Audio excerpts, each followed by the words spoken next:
South Korea is extending another olive branch to North Korea. In a gesture of reconciliation, South Korea says that it plans to allow its people access to North Korea's media content.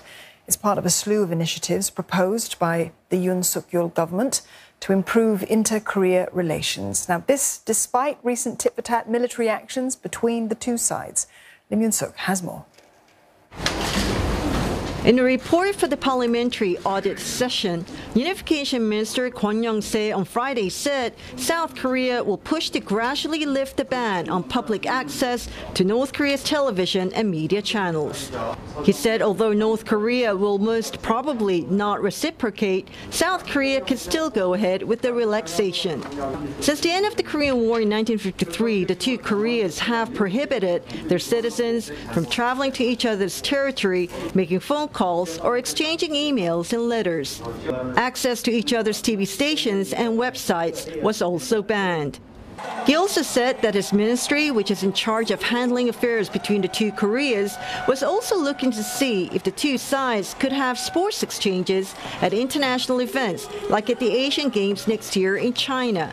There have been times in the past when the two Koreas fielded joint sports teams for the Olympics and the Asian Games and marched under one unified flag at the opening ceremonies. But Mr. Kwon acknowledged that patience was needed for any of these olive branches to bear fruit. 북한의 태도가 무척 실망스러운 것이 사실입니다마는 정부 출범 후 5개월도 되지 않은 만큼 인내와 일관성으로 북한의 변화를 이끌어 나갈 계획입니다.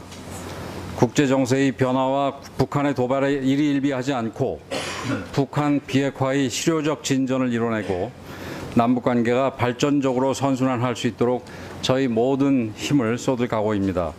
Experts, however, are skeptical these measures can help promote dialogue between the two Koreas or help denuclearize North Korea, as Pyongyang has already declared itself a nuclear state, and its leader Kim Jong-un believes a nuclear-armed North Korea will be able to deter threats from the United States.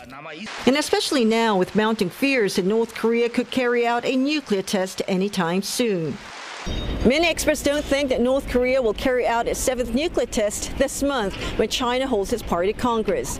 They do believe that it could happen perhaps sometime in November when the U.S. holds its midterm elections. Amid the prolonged impasse in inter-Korean relations and denuclearization talks, a recent survey by the Institute for Peace and Unification Studies at the Seoul National University showed that nearly 93% of the 1,200 adults polled believe denuclearization of North Korea was impossible. It was the highest percentage recorded since the annual survey began in 2007. Lim Yoon-suk, CNA, Seoul.